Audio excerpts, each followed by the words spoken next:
back to our card comparison videos. I am Cassidy the Card Slinger, and today we are going to look at a couple of decks. I've had these in my collection maybe about half a year now, and they are two decks done by Fabio Listrani. I believe that's how you pronounce his name. This is the Santa Muerte Tarot, the Book of the Dead, just the regular edition that's still available on Amazon or wherever you find your decks, and this is the Santa Muerte Oracle that goes with it. So again, similar to the last week video, it's not going to be a direct comparison because obviously I have one is a tarot deck and one is an oracle deck, but they are by the same author. It's the same style. These are just the companion of the deck, of the tarot and oracle deck, and they read really, really well together. So if you're someone who likes to have read companion decks with tarot and oracle and keeping them in the same style, these two will do just that for you. So super quick look at the boxes here. Very sturdy two-part box that this comes with. It's nice and gold shiny on the on the back side. It has the deck here. I've just got it taken out. This is the back of the card, so nice, fully reversible.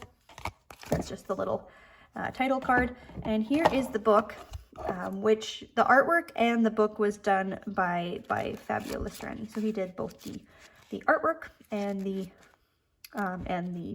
writing in the books as well. It's a nice little guidebook. It has a little blurb about each of the cards. There's definitely worth a read. I will say in advance that this deck is not fully Rider-Waite-Smith based, but some of the cards will definitely help you along there in that realm.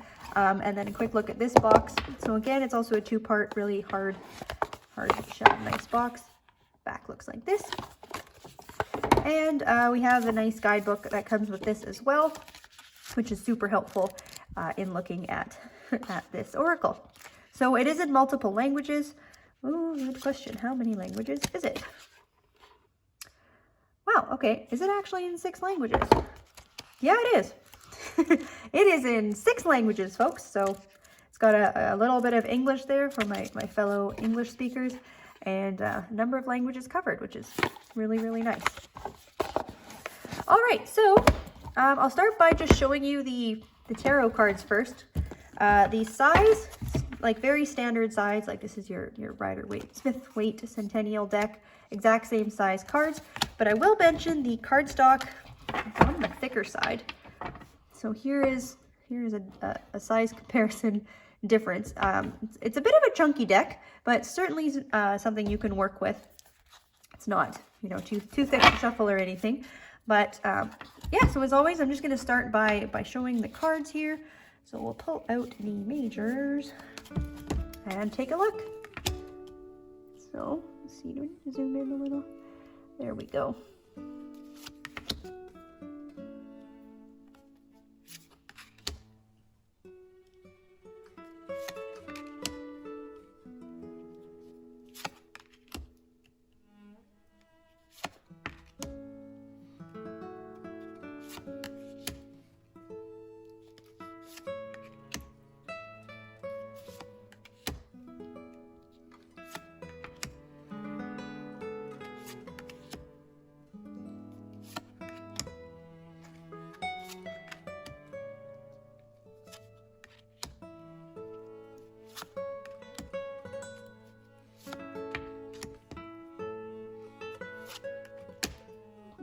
That is upside down. That's one of the coolest tower cards.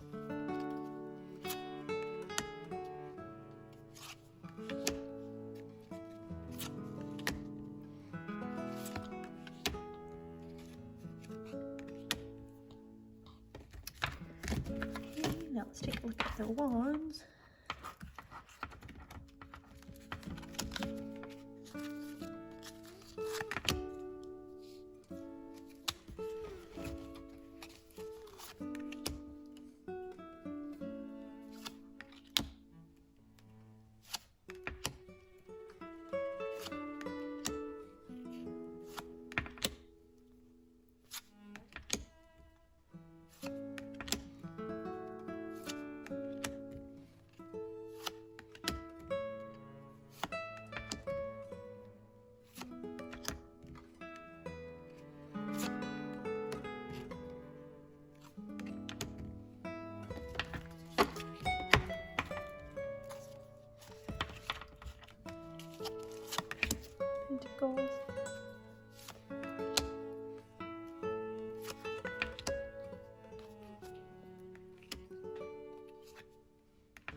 Sorry, my ace of swords.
Okay, so a couple of quick notes on them. As you would have seen, each suit has its own color associated with it. So we have blue for the cups, we have this lovely yellow and green palette, pentacles, nice red in the wands, and where did my swords go?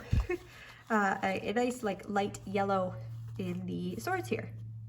I'm sorry, I had that backwards. So the this is the 9 of Pentacles. Sorry, and this bloop is the 6. So you'll notice that along the side you have the numbers, but they are facing this way. So I had those two backwards. Apologies about that. Put the 9 and my 6. Other cute little things to notice. We have the spades for eyes on the suit of swords. We have the hearts for eyes on the suit of cups. And I wanted to just show quickly all of the 10s are very, very interesting. Where is it? Where did my cards go? So if you look at them, they're all butterflies. So there's our 10 of swords. Bloop. Our 10 of cups.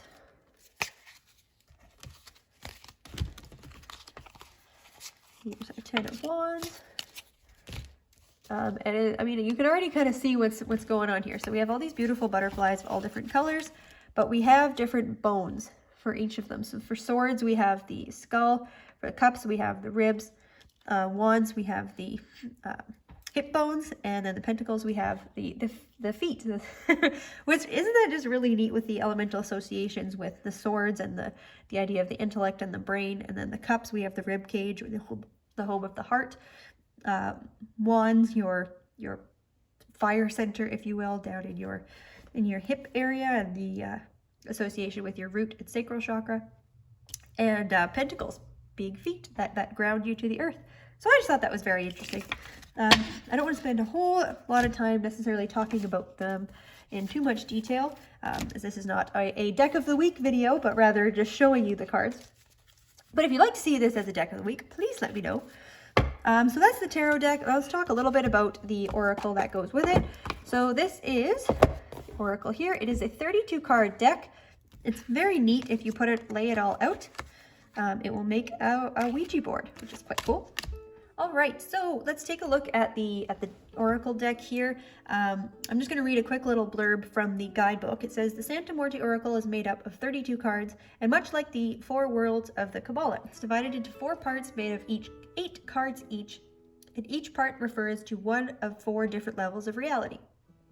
So the first set of 8 cards says emanation. These first 8 cards represent archetype concepts, that is to say, those abstract, innate, primitive concepts that form the basis and the origin for any material or immaterial form around us. So as you can see, there's no words on the cards, but they are numbered there at the bottom. So I will just read what they are as we quickly go through. So card number 1 here, this is darkness. Card number 2, this is masculine. Card 3, this is chaos. Card 4, this is love. Card 5, this is will. Card 6 is order. Card 7 is feminine. and card 8 is light.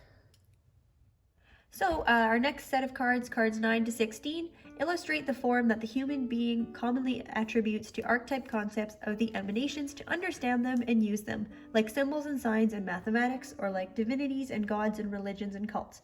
In this case, we have some of the main Aztec divinities who are the roots of the cult of Santa Muerte. So here is number 9. Bloop. So I'm not going to go through and butcher the names of all of these gods, but instead I'll just give you a little one-liner about who they are. So this is the god of rain and fertility. Here we have the king of the dead and the afterlife. This is the queen of the dead and the afterlife. This is the ancient god of the night, of war, of education and temptation.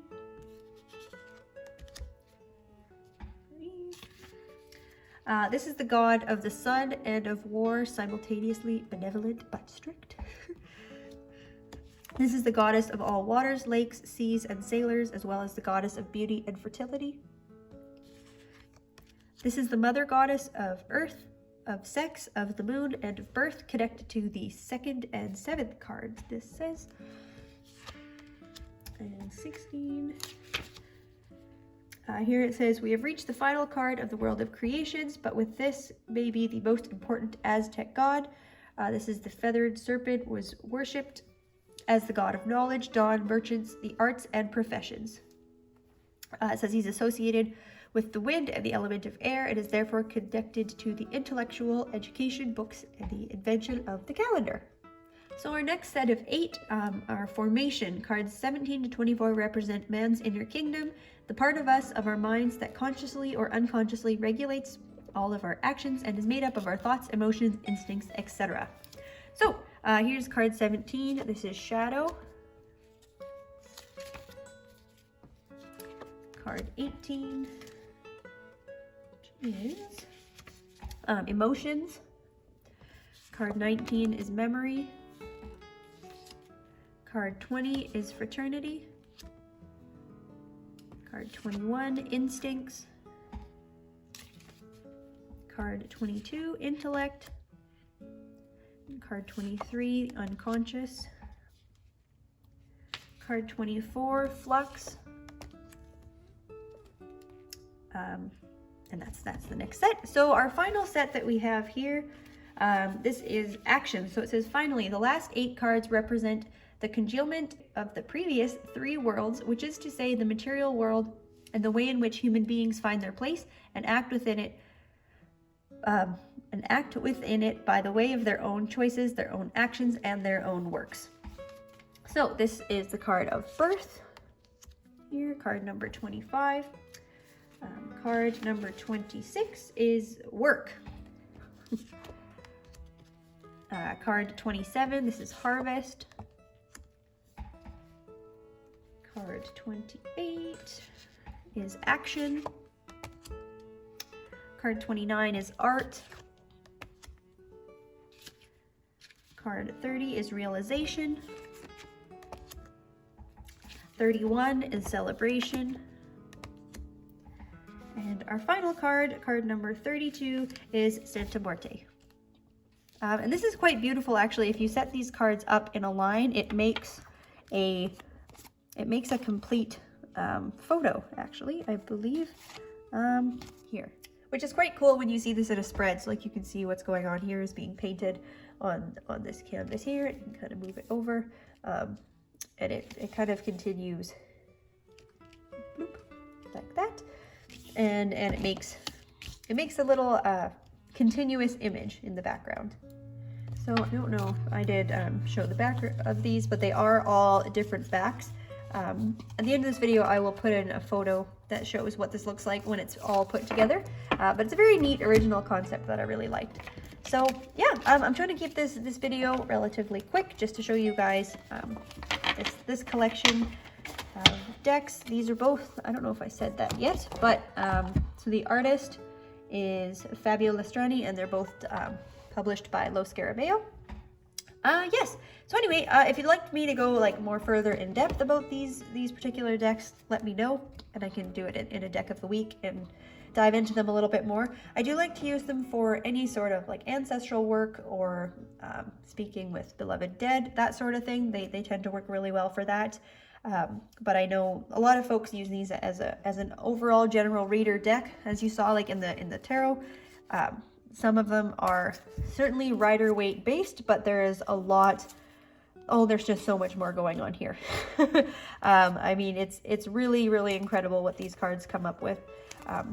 I've really enjoyed my time working with them both. I definitely have more experience with the tarot than the oracle, but nonetheless, I really like them both. Anyways, thanks again for tuning in to our next video here. Please like and subscribe and all that good stuff to our channel so we can keep doing these videos that we love. Anyways, hope you enjoy the rest of your day, and we'll see you next time. Listen.